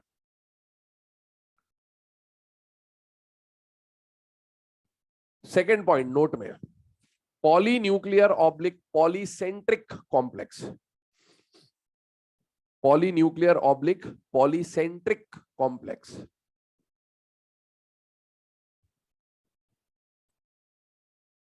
लिखेगा। those complexes which have 2 or more central atoms, 2 or more central metal atom, ऐसा लिखा, 2 or more central metal atoms। फिर से बोल रहा हूं, यहां पर टाइप की बात नहीं हो रही है, मैंने 2 टाइप या 1 टाइप नहीं लिखा है, मैंने लिखा है एटम्स, तो उतनी क्वांटिटी होनी चाहिए। एग्जांपल लिखिएगा, ये 2 है एग्जांपल, इधर देखो, एक तो CO2CO8 और एक Mn2CO10। इन दोनों में 2-2 मेटल आपको दिख रहे हैं, तो ये बाय न्यूक्लियर कॉम्प्लेक्स बोल सकते हैं या पॉली न्यूक्लियर की कैटेगरी में आ जाएंगे सारे, CO2CO8 या फिर Mn2CO10। चले, अभी ये 2 पॉइंट अपन ने समझा, तीसरे पॉइंट की तरफ मूव करेंगे, बट उस पॉइंट को पहले मैं समझा दे रहा हूं आपको क्या है, ध्यान दीजिएगा। सबसे पहले ये जो 4 कॉम्प्लेक्स आपके सामने थे, इनमें से कुछ ने EN रूल फॉलो किया, कुछ ने नहीं किया, लेकिन सुनेगा ध्यान से। पहला वाला कॉम्प्लेक्स देख के बताइए, क्या ये मेटल कार्बोनिल कॉम्प्लेक्स है या मेटल एमाइन कॉम्प्लेक्स है? Metal amine. ये क्या है और ये क्या है? तो अब जो मैं बोल रहा हूं वो मेटल कार्बोनिल्स के लिए बोल रहा हूं। किसके लिए बोल रहा हूं? Metal carbonyl. मेटल कार्बोनिल के लिए क्या आपने सिनर्जिक बॉन्डिंग पढ़ी थी? आपको इस चैप्टर में बहुत सारी बातें पढ़नी है और वो मेटल कार्बोनिल्स के लिए पढ़नी है। किसके लिए पढ़नी है? Metal carbonyl. मतलब इस पूरे टॉपिक में एक टाइप का कॉम्प्लेक्स इस पूरे चैप्टर में बहुत इंपॉर्टेंट है और वो है मेटल कार्बोनिल। और फिर से बोल रहा हूं, जो मेटल कार्बोनिल के लिए बताया जाएगा वो मेटल साइनाइड के लिए भी एप्लीकेबल होगा, क्योंकि CO या CN- दोनों ही सिनर्जिक बॉन्डिंग या पाई एसिड टाइप के लिगेंड्स होते हैं। ठीक है, अब जो बोल रहा हूं मैं, ये किसके लिए बोल रहा हूं? मेटल कार्बोनिल्स के लिए। लगा सकते हैं मेटल साइनाइड्स में भी, बट एग्जाम में कार्बोनिल ही आप पूछेगा आपसे, नीट में, यहां तो कुछ भी पूछ सकता है। आगे सुने, ये दोनों मेटल कार्बोनिल है और इस मेटल कार्बोनिल ने EN फॉलो कर लिया और इस मेटल कार्बोनिल ने EN फॉलो नहीं किया। तो मेटल कार्बोनिल्स में, बाकियों के लिए नहीं है ये बात, मेटल कार्बोनिल्स में एक टेंडेंसी देखी जाती है कि metal carbonyl EAN rule follow करना चाहता ही है। Metal carbonyl EAN rule follow करना चाहता ही है। क्या इसने कर लिया? यस, पर ये नहीं कर पाया, तो इसीलिए अब इसके बारे में बात हो रही। क्या इसने EN फॉलो किया? क्या नहीं, लेकिन ये मेटल कार्बोनिल नहीं है, तो इसके लिए कोई बात नहीं हो रही। बात हो रही है अब इसके लिए, अगर कोई मेटल कार्बोनिल कॉम्प्लेक्स है और वो EN रूल फॉलो नहीं कर पाया, तो वो EN फॉलो करना चाहता है और उस EN को फॉलो करने के लिए वो कुछ भी करेगा। क्या बोला मैंने? कुछ भी करेगा। अब कुछ भी करने का मतलब क्या? कुछ भी करने का मतलब है वो इलेक्ट्रॉन गेन कर सकता है, वो इलेक्ट्रॉन लूज कर सकता है और वो डाइमराइज हो सकता है। कुछ भी करने का मतलब क्या? अभी लिखवाएंगे सब, है ना। इलेक्ट्रॉन गेन कर सकता है, इलेक्ट्रॉन लूज कर सकता है और डाइमराइज हो सकता है। अब हमें कैसे पता चलेगा, तो आप खुद देखो 27 से 27 से इसको कहां पहुंचना था, 36 पहुंचा कहां, तो इसको 36 पे जाना है और उसके लिए कुछ भी करेगा। पहली चीज गेन या लूज, बताइए क्या करेगा, गेन करेगा, तब तो 36 पे पहुंचेगा। बाय चांस ये एग्जांपल ऐसा होता तो क्या ये मेटल कार्बोनिल होता या नहीं होता, होता। और तब इसके पास यहां कितने इलेक्ट्रॉन आते, 10, और 10 आते तो ये कहां पहुंचता, 37, और इसको पहुंचना कहां था, 36। तो क्या समझ में आ रहा है, ये लूज कर देगा, यस। तो मेटल, ये बात किसके लिए वैलिड है, अमाइंस वगैरह के लिए नहीं, किसके लिए है, कार्बोनिल्स के लिए। मेटल कार्बोनिल्स को ईएन फॉलो करना होता है, और वो फॉलो करने के लिए कुछ भी कर सकते हैं। कुछ भी करने का मतलब गेन कर सकता है, लूज कर सकता है, या डाइमर बनाएगा। थर्ड पॉइंट लिखिएगा, metal carbonyl complexes can undergo metal carbonyl complexes can undergo oxidation, reduction or dimerization, oxidation, reduction or dimerization to follow EAN rule, oxidation, reduction or dimerization to follow EAN rule। ठीक है, अब last point सुने। अगर अभी fourth लिखाऊंगा, but उससे पहले एक बात समझ ले, है ना, आपको अगर कोई कॉम्प्लेक्स कंपाउंड दे, 4 ऑप्शन समझिएगा, और पूछा which of the following will act as an oxidising agent, या which of the following will act as a reducing agent. तो ऑक्सीडाइजिंग रिड्यूसिंग एजेंट के लिए मैं आपको शुरू से बोलते आ रहा हूं, या तो ऑक्सीजन वाला कंपाउंड या हाइड्रोजन वाला कंपाउंड होगा। जल्दी हाइड्रोजन देगा तो अच्छा रिड्यूसिंग एजेंट है, जल्दी ऑक्सीजन देगा तो अच्छा ऑक्सीडाइजिंग एजेंट है। लेकिन जब ऑप्शन में कॉम्प्लेक्स दे और पूछे कि कौन ऑक्सीडाइजिंग एजेंट है कौन नहीं है, तो आप उसको EAN से सॉल्व करेंगे, और उसमें आपको कार्बोनिल या साइनाइड ही देगा। क्यों, आप देखिए, ये था 27 पे, अभी ओरिजिनल केस ले लेते हैं इस तरह का, और ये यहां पर पहुंच रहा था 35 पे, और मैंने बोला कि EAN फॉलो करने के लिए कुछ भी करेगा, तो ये 35 से 36 जाने के लिए क्या कर रहा है, गेन ऑफ इलेक्ट्रॉन। जो इलेक्ट्रॉन गेन कर रहा है उसका खुद का क्या हो रहा है, रिडक्शन, और जिसका रिडक्शन होगा वो काम किसकी तरह करेगा, ऑक्सीडाइजिंग एजेंट। तो जब कॉम्प्लेक्सेस देके, कार्बोनिल या साइनाइड कॉम्प्लेक्सेस देकर पूछे कि कौन ऑक्सीडाइजिंग एजेंट है कौन रिड्यूसिंग एजेंट है, तो आप किससे सॉल्व करेंगे, EAN से। क्वेश्चन लिखा दूंगा इसका, ठीक है। अब आइए यहां पर चौथा पॉइंट जो आ रहा है वो क्या आ रहा है, सुनेगा। इस कॉम्प्लेक्स को देखिए, क्या ये मोनोन्यूक्लियर है या पॉलीन्यूक्लियर है, पॉलीन्यूक्लियर। ये क्या है, क्या ये एक तरह का डाइमर है, क्या ये भी एक तरह का डाइमर है, और किसका डाइमर है, मेटल कार्बोनिल का। किसका डाइमर है, मेटल कार्बोनिल। तो ये मेटल कार्बोनिल का डाइमर क्यों बना, थर्ड पॉइंट देखिए, EAN फॉलो करने के लिए बना है। Metal carbonyl will undergo oxidation, reduction और डाइमराइजेशन टू फॉलो, मतलब ये बना ही क्यों, EAN फॉलो करने के लिए, मतलब इसने EAN फॉलो कर रखा है। आपको चाहे आए या ना आए कैलकुलेट करना, पहले एग्जाम पॉइंट ऑफ व्यू समझिए। तो आप देखिए, आप कैलकुलेशन भूल जाओ अभी, आप तो ये देखो, क्या ये पॉलीन्यूक्लियर मेटल कार्बोनिल कॉम्प्लेक्स है या नहीं है। ये जो बात कर रहा हूं ये किसके लिए, मेटल कार्बोनिल्स के लिए है, ध्यान रखिएगा, क्योंकि वही ये काम करेगा। पॉलीन्यूक्लियर मेटल कार्बोनिल कॉम्प्लेक्स है, तो कोबाल्ट का स्टेट क्या, एटॉमिक नंबर क्या होता है, 27, और ये कारनामा क्यों हुआ होगा, EAN फॉलो करने के लिए। 27 के बाद का EAN क्या आएगा, 36, डायरेक्ट टिक कर दो, आंसर आ जाएगा। यहां आइए, Mn2CO10, क्या ये भी पॉलीन्यूक्लियर मेटल कार्बोनिल कॉम्प्लेक्स है, यस। क्यों करा होगा ये कारनामा, EAN फॉलो करने के लिए। इसका एटॉमिक नंबर क्या होता है, 25, तो डायरेक्ट 36 कर दो, कोई दिक्कत नहीं, EAN फॉलो करेगा ही करेगा। तो नेक्स्ट पॉइंट, फोर्थ पॉइंट लिखिएगा, पॉलीन्यूक्लियर, है ना, पॉलीन्यूक्लियर के बारे में है ये। मोनोन्यूक्लियर तो ऑक्सीडाइज, रिड्यूस, डाइमर बनाएगा, लेकिन जब डाइमराइज हो चुका है तो वो हमेशा फॉलो कर रहा होगा। लिखिएगा, polynuclear metal carbonyl complexes, polynuclear metal carbonyl complexes always follow EAN rule. Polynuclear metal carbonyl complexes always follow EAN rule. ठीक है, तो ये पॉइंट हो गया। अब आइए यहां पर एग्जांपल के थ्रू समझते हैं। आपको दिया COCO4, ये वाला एग्जांपल है ना, ये मेटल कार्बोनिल है। क्या metal carbonyl complex EAN follow करने के लिए कुछ भी कर सकता है, तो यस। ये 35 पे था, 36 पहुंचना था, क्या करेगा बेटा, गेन ऑफ इलेक्ट्रॉन। जिसने इलेक्ट्रॉन गेन किया उसका खुद का क्या होगा, रिडक्शन। और जिसका रिडक्शन होगा can act as oxidising agent, ये काम कर सकता है ऑक्सीडाइजिंग एजेंट। यहां पर ये 36 पहुंच गया, एक इलेक्ट्रॉन गेन करके, इसमें कोई दिक्कत नहीं। अब आइए दूसरा काम ये क्या कर सकता था, डाइमराइज हो सकता था। डाइमराइज होगा तो क्या बनेगा बेटा, CO2 CO8। चाहिए मेटल कार्बोनिल का पॉलीन्यूक्लियर है या नहीं है, इसने EN फॉलो करा ही होगा डेफिनेटली। आप डायरेक्ट EN36 लिख सकते हो। कैसे किया वो समझते हैं। अब आइए CO2 CO8 के एनसीईआरटी में दो अलग अलग डायग्राम्स है। आधी एनसीईआरटी में कुछ और, आधी एनसीईआरटी में कुछ और, दोनों सही है, ठीक है, तो परेशान नहीं होना। अब सुने, पहले कैलकुलेशन समझा देता हूं, डायग्राम बाद में देखें। दोनों के कैलकुलेशन पे फोकस करिएगा। कोबाल्ट का एटॉमिक नंबर क्या है, 27। तो कोबाल्ट के पास कितने इलेक्ट्रॉन है बेटा, 27। और मैंगनीज के पास कितने इलेक्ट्रॉन है, 25। ये लिख दिया अपन ने।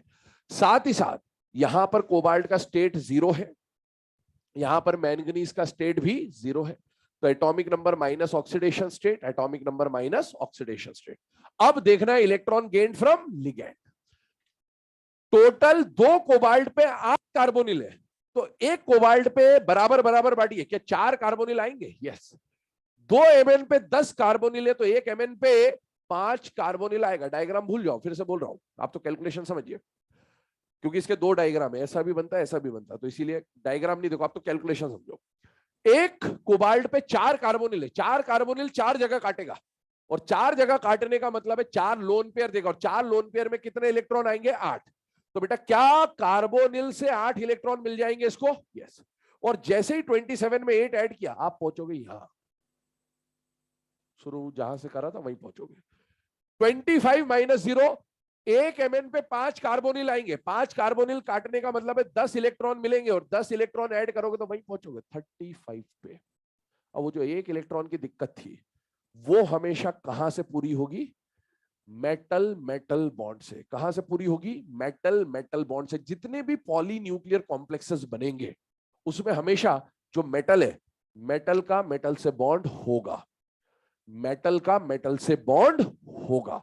अब समझना उससे क्या फायदा हुआ। ये जो मेटल मेटल का बॉन्ड है, ये नॉर्मल कोवेलेंट बॉन्ड है, डेल्टा बॉन्ड है बेसिकली। याद करिए ओवरलैपिंग का टेबल बनाया था पूरा, इंटरन्यूक्लियर एक्सेस वाला, PX PX PY PY type का। तो वहां पर एक डेल्टा बॉन्ड आया था लास्ट में। तो delta bond is nothing but a type of covalent bond. और कोवेलेंट बॉन्ड क्यों बनता है, शेयरिंग से। इसका मतलब क्या हुआ, इस बॉन्ड में एक इलेक्ट्रॉन इस कोबाल्ट का है और एक इलेक्ट्रॉन इस कोबाल्ट का है, और ये दोनों इलेक्ट्रॉन दोनों में काउंट होंगे, क्योंकि शेयरिंग हुई है तो इसमें भी काउंट होगा और इसमें भी काउंट होगा। लेकिन एक बात समझना, ये वाला जो इलेक्ट्रॉन है इस कोबाल्ट का, क्या ये इन 27 में पहले से काउंटेड है, यस। तो अब इस बॉन्ड से इसमें कितना एक्स्ट्रा इलेक्ट्रॉन आया, 1, और वही 1 इलेक्ट्रॉन डिफरेंस क्रिएट करेगा हमेशा। यहां से इसको 1 इलेक्ट्रॉन मिलेगा। देखिए 25 इलेक्ट्रॉन यहां पर पहले ही है, तो 25वां इलेक्ट्रॉन यहां पर है, ये इलेक्ट्रॉन पहले इस 25 में है, यहां से इसको एक और इलेक्ट्रॉन मिलेगा, और ये जो एडिशनल 1 इलेक्ट्रॉन मिल रहा है मेटल मेटल बॉन्ड से, वही इसका EAN क्या कराएगा बेटा, सेटिस्फाई कराएगा। तो ये बात ध्यान रखिएगा, पॉलीन्यूक्लियर मेटल कार्बोनिल कॉम्प्लेक्स में हमेशा 1 इलेक्ट्रॉन की दिक्कत आएगी आपको, और वो इलेक्ट्रॉन हमेशा कहां से मिल रहा होगा, मेटल मेटल के बॉन्ड से मिल रहा होगा। और सुनिए, अब ये डायग्राम पे आइए, ये वाला डायग्राम समझ में आता है क्लियरली। 1 Mn पे 5 CO, 1 Mn पे 5 CO। देखिएगा, ये दे रहा है 2 इलेक्ट्रॉन, ये दे रहा है 2 इलेक्ट्रॉन, ये दे रहा है 2 इलेक्ट्रॉन, यहां से मिल रहे 2 इलेक्ट्रॉन, यहां से मिल रहे 2 इलेक्ट्रॉन, 10 इलेक्ट्रॉन मिल गए CO से, 1 इलेक्ट्रॉन मिल गया मेटल मेटल के बॉन्ड से। इस पे आइए, इसके भी 2 डायग्राम है। पहला डायग्राम ऐसा बनेगा, CO CO का बॉन्ड और 4 कार्बोनिल इधर, 4 कार्बोनिल इधर। ये भी डायग्राम है इसका, कुछ एनसीईआरटी में मिलेगा आपको, और कई एनसीईआरटी में ये डायग्राम दे रखा है। और इसके दोनों डायग्राम सही है, क्योंकि ये फेस के हिसाब से, सॉलिड और गैसियस फेस के हिसाब से, और कुछ भी नहीं है। तो यहां पर देखो, जब 3 CO आ रहे हैं, तो 3 CO से 2 इलेक्ट्रॉन यहां, 2 इलेक्ट्रॉन यहां, 2 इलेक्ट्रॉन यहां, और ये जो CO है ये ब्रिज है बेटा दोनों के बीच का। तो ये इधर इधर दोनों जगह, ये 1 इलेक्ट्रॉन यहां का उठा के वहां, वो सब वैसा वाला केस है। 2 इलेक्ट्रॉन देता ही है, 2 में से 1 इलेक्ट्रॉन यहां दे रखा है इसने, 1 यहां दे रखा है। ऐसे इस CO ने 1 इलेक्ट्रॉन यहां दे रखा है, 1 इलेक्ट्रॉन यहां दे रखा है। अब आप देखो, इस कोबाल्ट को कार्बोनिल से टोटल 8 इलेक्ट्रॉन ही मिल रहे हैं, 2 4 6 7 8, यही लिखा हुआ है। अब वो चाहे आप 1 पे 4 बना के काउंट कर लो, चाहे ऐसे ब्रिज बना के काउंट कर लो, कैलकुलेशन में वही आएगा। तो इसीलिए परेशान नहीं होना, और आपको डायग्राम याद करके जाना भी नहीं है। एग्जाम में तो बना बनाया डायग्राम आएगा, तो आपको तो बस कैलकुलेशन करना है, और वैसे भी डायग्राम आयग्राम भी नहीं पूछता आपसे, ठीक है, तो परेशान नहीं हो। बट ये एनसीईआरटी में गिवन है, इसलिए इस पर डिस्कशन करना जरूरी था। बना लो फटाफट इसको, आगे बात करते हैं क्वेश्चंस की।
चलो बेटा ना यहाँ पर ध्यान देंगे आप, कुछ क्वेश्चंस इसके ऊपर लिखे हुए हैं।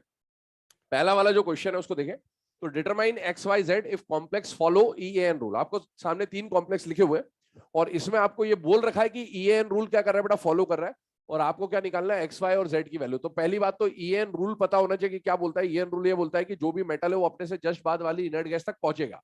यहाँ पर मेटल कौन है बेटा, निकल। निकल का एटॉमिक नंबर है 28, Fe का एटॉमिक नंबर है 26, क्रोमियम का एटॉमिक नंबर 24। इन तीनों के जस्ट बाद वाली इनर्ट गैस का एटॉमिक नंबर 36 होता है, मतलब इनको 36 पहुंचाना है।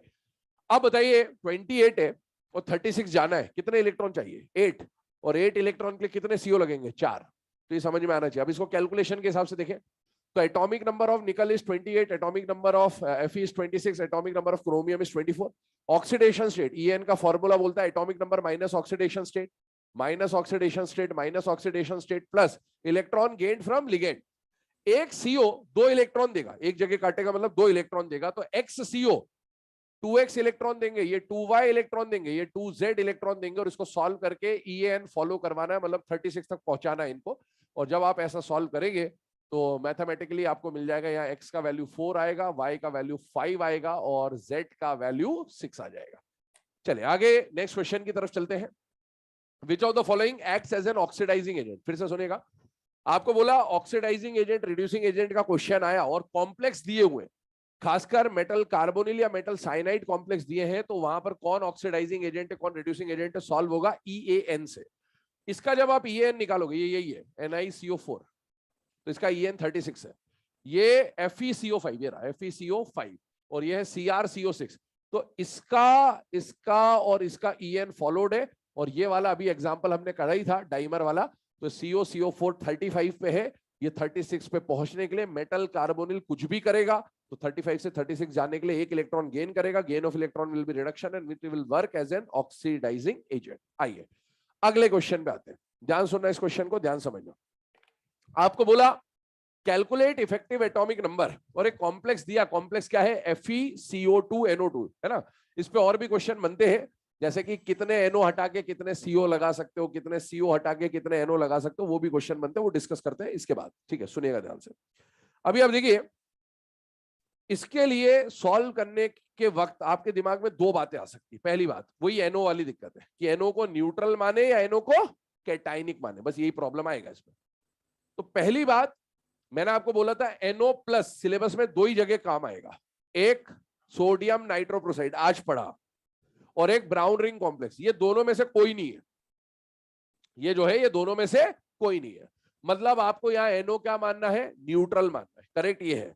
तो आप वैसे कर दो तो भी दिक्कत नहीं है, इसलिए दोनों तरीके बता दिया, बट मेन जो एक्यूरेट पॉइंट है वो ये है, ठीक है। सुनिएगा, आपने NO को न्यूट्रल मान लिया, जो कि होना चाहिए, तो NO अगर न्यूट्रल है, CO भी न्यूट्रल है, कॉम्प्लेक्स भी न्यूट्रल है, तो Fe का स्टेट कितना आ जाएगा, 0, और Fe का एटॉमिक नंबर क्या है, 26, क्योंकि EN का फॉर्मूला क्या बोलता है, atomic number minus oxidation state, तो ऑक्सीडेशन स्टेट निकालना जरूरी है। अब NO न्यूट्रल के बारे में खास बात लिखी हुई है यहां पर, बहुत इंपॉर्टेंट बात बताइए, याद करिए केमिकल बॉन्डिंग हमने 2 सेंटर 3 इलेक्ट्रॉन बॉन्ड के 2 एग्जांपल पढ़े थे, एक तो NO और एक ClO2, कुछ याद आ रहा है ऐसा। वो जो NO और ClO2 होता था उनमें 2 सेंटर 3 इलेक्ट्रॉन बॉन्ड होता था। तो NO को हमने बोला मोनोडेंटेट, नाइट्रोसिल को हमने मोनोडेंटेट न्यूट्रल में लिखा है, लेकिन ये जब मोनोडेंटेट है काटेगा 2 इलेक्ट्रॉन नहीं देगा, कितने देगा, 3।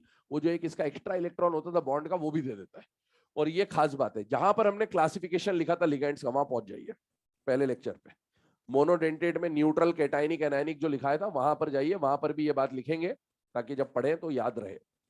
न्यूट्रल पे जाइए, वहां पर चौथे नंबर पे होगा शायद NO, तीसरे या चौथे नंबर पे होगा, देख लेना, हाँ चौथे नंबर पे है, तो वहां NO को नाइट्रोसिल लिखा है, न्यूट्रल वाला है ना, उसके जस्ट आगे लिख लीजिएगा एक्ट्स एज 3 इलेक्ट्रॉन डोनर, या 3 इलेक्ट्रॉन डोनर लिख ले जैसा स्पेस हो, और उसी के जस्ट बाद कैटाइनिक में 4 लिखे, कैटाइनिक के 4 में सबसे पहले या दूसरे नंबर पे आपको NO प्लस मिल रहा होगा, नाइट्रोसिलियम या फिर नाइट्रोसोनियम, वहां पर लिखिएगा acts as 2 electron donor, neutral NO is 3 electron donor and cationic NO is 2 electron donor, ठीक है। आइए यहां पर, अब देखिए, अभी हमने NO को न्यूट्रल मान रखा था, तो एक न्यूट्रल NO कितने इलेक्ट्रॉन देगा बेटा, 3। अब सुनना, atomic number minus oxidation state, एक CO 2 इलेक्ट्रॉन देता है, तो 2 CO मिलकर कितने इलेक्ट्रॉन देंगे, 4।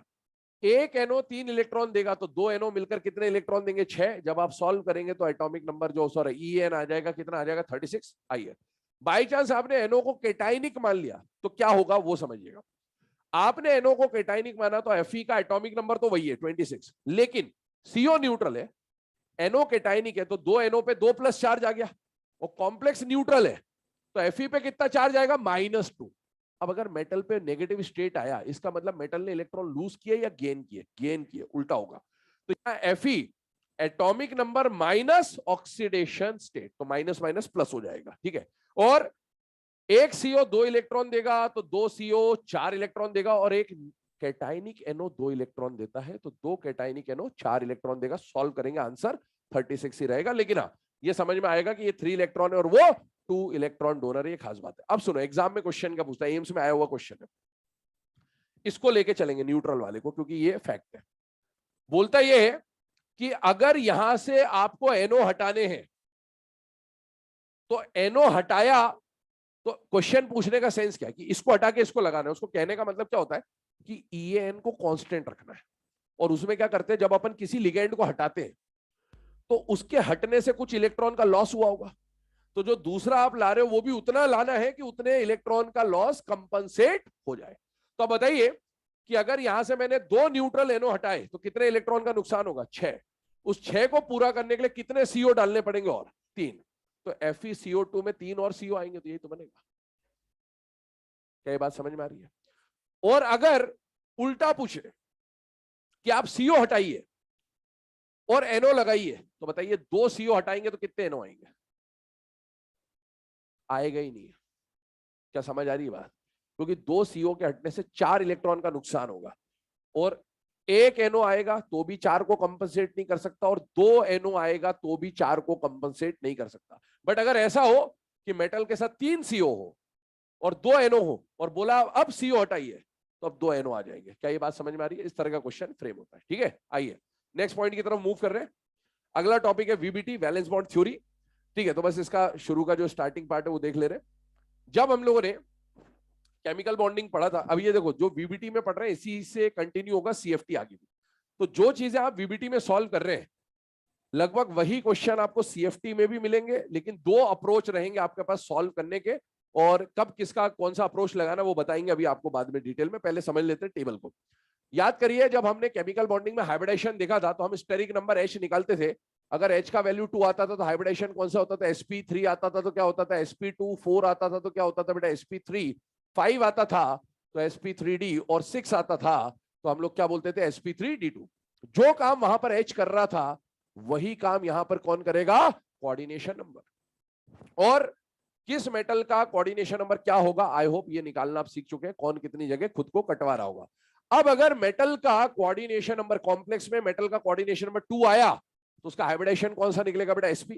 और sp हाइब्रिडेशन की ज्योमेट्री आप लोग पढ़ चुके हैं पहले ही, लीनियर होता है, और इसका बॉन्ड एंगल कितना होता है? 180। इसका मतलब क्या है? मेटल है, एक लिगेंड इधर से काट रहा है, एक लिगेंड इधर से काट रहा है, ऐसी बात हुई। यहां ये कोऑर्डिनेशन नंबर क्या आ गया? 3। अगर कोऑर्डिनेशन नंबर 3 आया तो हाइब्रिडेशन क्या हो जाएगा बेटा? sp2। sp2 की ज्योमेट्री हम पहले से जानते क्या होती है? Trigonal planar. और ट्राइगोनल प्लेनर में सारे बॉन्ड एंगल 120 डिग्री के होते हैं आइडियल कंडीशन में। तो मेटल को एक लिगेंड इधर, एक लिगेंड इधर, एक लिगेंड इधर काटने आ रहा है, इसमें कोई दिक्कत नहीं। जब कोऑर्डिनेशन नंबर 2 आया answer is sp। Coordination number 3 आया आंसर इज sp2। प्रॉब्लम यहां है 4, 5 और 6 में, और 4, 5, 6 में 2-2 टाइप के हाइब्रिडेशन हो जाएंगे। पहले हमने पढ़ा था कि जब स्टेरिक नंबर 4 होता तो हाइब्रिडेशन एक ही होता था, sp3। अब 2 हाइब्रिडेशन हो जाएंगे, या तो sp3 या dsp2, या sp3d या फिर dsp3, और या फिर d2sp3, ये आएंगे। सुनना, सबसे अलग ये है बस, इसमें क्या हो रहा है? d बाहर था उसको अंदर उठा के रख दो, ये इधर का उठा के इधर, d बाहर था उसको उठा के अंदर रख दो, इधर रख दो, तो ये तो सेम है, कोई दिक्कत नहीं है, पर ये अलग है थोड़ा सा, इसीलिए इसको समझना। और मेनली आपको एग्जाम में क्वेश्चन आपको पता भी होगा 4 और 6 पे आते हैं, और आइसोमेरिज्म भी इन्हीं के पढ़ोगे आप मेनली। अब सुने, जब कोऑर्डिनेशन नंबर 4 आया तो 2 पॉसिबिलिटीज होंगी, कैसे आएगा वो सब कल डिस्कस करेंगे। एक हाइब्रिडेशन तो sp3 हो सकता है, जो कि हम पहले से पढ़ चुके हैं, 109.5 डिग्री का एंगल होता है। और एक अब नया हाइब्रिडेशन आपके सामने आया, dsp2। dsp2 अगर हाइब्रिडेशन होता है तो इसका ज्योमेट्री जो बनेगा वो क्या बनेगा? Square planar. और स्क्वायर प्लेनर कैसा? तो समझ में आना चाहिए कि बाई चांस एक मेटल बीच में है, ये सपोज एक मेटल बीच में लिया आपने, ठीक है, और एक इस तरह का डायग्राम बनेगा, यहाँ मेटल बीच में है और एक ऐसा स्क्वायर बन रहा है, और स्क्वायर किस पे बन रहा है, प्लेन पर। ये जो एंगल होंगे एडजेसेंट एडजेसेंट एडजेसेंट एडजेसेंट, ये कितने के होंगे 90, और डायगनली ऑपोजिट जो एंगल होंगे ये कितने के होंगे 180। सिस और ट्रांस इसी से पहचानेंगे आप आगे जाके। और सुने, आपसे अगला क्वेश्चन पूछ रहा है जो हम वहां पर भी बात कर रहे थे कि अगर डी ऑर्बिटल इन्वॉल्व होता है तो कौन से ऑर्बिटल हाइब्रिडाइजेशन में आते हैं। तो इसमें तो कोई डी है नहीं, डी है नहीं, डी है नहीं, यहां पर एक डी है। यहां पर जो डी है वो फिक्स्ड है। कौन सा डी आएगा, d x square y square. क्यों, क्योंकि आपको डायग्राम प्लेनर चाहिए। कैसा चाहिए, अब प्लेनर डायग्राम अगर बनाना है तो पहली बात, अगर आप डी जेड स्क्वायर लोगे तो प्रॉब्लम आ जाएगी। क्यों, ऐसा हो जाएगा।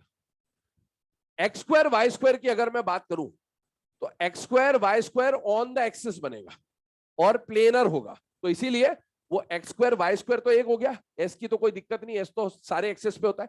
और इसमें जो दो पी आएंगे वो भी कौन कौन से आएंगे, पी एक्स और पी वाई, वही दो पी आएंगे जो डी एक्स वाई, क्योंकि प्लेन पे बनना है। अगर मैंने पी जेड ले लिया तो परपेंडिकुलर चला जाएगा, ठीक है, ध्यान रखिएगा। अब आइए यहां पर, जब कोऑर्डिनेशन नंबर 5 आता है तो इसका पहले पड़ा हुआ हाइब्रिडाइजेशन कौन सा बेटा, sp3d। sp3d की ज्योमेट्री क्या होती थी, ट्राइगोनल बाय पिरामिडल, और इसमें डी जो यूज आता था वो कौन सा था, डी जेड स्क्वायर। अब मैंने बोला कि ये बाहर वाला डी उठा के अंदर रख दो तो क्या हाइब्रिडाइजेशन बन जाएगा, dsp3।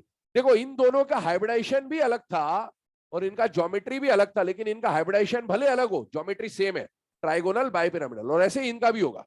इन दोनों के लिए अगर हम यहां पर बात करें, जैसे 6 लिया तो इसके दो हाइब्रिडाइजेशन बनेंगे, एक तो sp3d2 और एक हाइब्रिडाइजेशन बनेगा d2sp3। दोनों में d फर्क आया, बस ऊपर बाहर और अंदर चला गया, लेकिन ज्योमेट्री सेम रहने वाली है। Geometry will be square by pyramidal, या फिर हम बोल सकते हैं उसको ऑक्टाहेड्रल। और ये डायग्राम आपको याद भी आ रहा होगा, इसके 3 एक्सेस बताए थे आपको। तो स्क्वायर प्लेनर, सारा प्लेनर है ना, मतलब इसमें प्लेनर तो क्या मतलब सारी पोजीशन सेम है, ये बोला था। जैसे इसमें एक्सियल और इक्वेटोरियल होता था, इसमें मैंने बोला था कोई भी एक्सियल या इक्वेटोरियल नहीं, सारा घुमा के दिखाया था आपको 3 एक्सिस पे, ये डायग्राम सेम होता है, क्योंकि ये आइसोमेरिज्म में काम आएगी बात है ना। फेशियल और मेरिडोइनल का थोड़ा सा पॉइंट भी बताया था उस टाइम पे। तो ये D square by sorry square by pyramidal, और इसके जो दो डी ऑर्बिटल इन्वॉल्व होंगे वो वही होंगे जो पहले पढ़े थे, डी जेड स्क्वायर और d x square y square. अब सुनना एक बात, आगे जाके सिलेबस में अभी कल जब हम बात करेंगे तो दो तरह के कॉम्प्लेक्सेस आप पढ़ोगे, inner orbital complex and outer orbital complex. वो यहीं पे बताते हुए चल रहा हूं, सुनिएगा। यहां पर देखिए ये डी और ये डी, देखिए इसमें डी अंदर की तरफ लिखा है या बाहर की तरफ लिखा, बाहर, तो इसको बोलेंगे आउटर ऑर्बिटल कॉम्प्लेक्स। और इसमें डी कहां लिखा है, अंदर की तरफ, तो ये क्या कहलाएगा, इनर ऑर्बिटल कॉम्प्लेक्स। यहां आइए, यहां पर डी अंदर की तरफ है या बाहर की तरफ है, बाहर की तरफ है, इसको क्या बोलेंगे, आउटर ऑर्बिटल कॉम्प्लेक्स। और यहां डी कैसा है बेटा, अंदर की तरफ, क्या बोलेंगे, इनर ऑर्बिटल कॉम्प्लेक्स। इसका सिग्निफिकेंस क्या समझिएगा, जब हाइब्रिडाइजेशन हम लोग करवाएंगे, ये सारे NH शेल के हैं और ये N-1 शेल का है, तो अगर हाइब्रिडाइजेशन में ये S ये P और बाहर वाला D इस्तेमाल हुआ, S और P तो हमेशा बाहर का होगा, उसमें तो कुछ सोचना नहीं, D को देखना बस, D बाहर वाला है या D अंदर वाला है। अगर अंदर वाला D है तो क्या बोलते हैं, इनर ऑर्बिटल कॉम्प्लेक्स, और अगर बाहर वाला D है तो क्या बोलते हैं, आउटर ऑर्बिटल कॉम्प्लेक्स। इधर बताइए इसको क्या बोलेंगे और इसको क्या बोलेंगे, इसको क्या बोलेंगे, इसको क्या बोलेंगे, इसमें कुछ भी नहीं बोलेंगे, ये ध्यान रखिएगा। इस क्योंकि इनर और आउटर डिसाइड होता है डी से, इसमें एक में डी है लेकिन दूसरे में डी नहीं है, तो इसमें इनर आउटर नहीं बोला जाता, लेकिन फिर भी तरह तरह के एग्जामिनर मिलेंगे सी वाले, है ना, तो ध्यान रखिएगा। हाँ अभी सुने, तो यहां पर सुनो, अगर फिर भी, वैसे तो नहीं है पर फिर भी पूछ ले तो इसको क्या बोलोगे, इनर, इनर अंदर वाला डी, और इसको मजबूरी में क्या बोलोगे, आउटर। वैसे इसके लिए बोला नहीं जाता, लेकिन फिर भी अब आ ही जाए कि अब बताना ही है, ऐसा आ जाए मतलब तलवार लटक जाए अपने ऊपर, तो फिर बता देना कि इनर और आउटर, अदरवाइज कोई जरूरत नहीं होती इसमें, है ना, इतना नोट कर ले, बाकी इसके आगे का डिस्कशन कल करेंगे।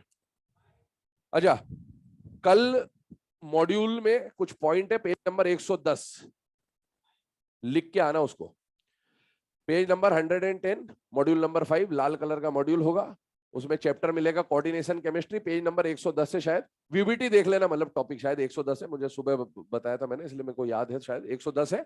वहां पर इसके पॉस्टुलेट्स दिए होंगे, point A B C D E F G H, शायद एच तक पॉइंट है, वो लिख लेना, ठीक है? क्योंकि वो पॉइंट हम लोग लिखाऊंगा नहीं मैं उसको, जब सॉल्व करेंगे तो सारे पॉइंट ऑटोमेटिक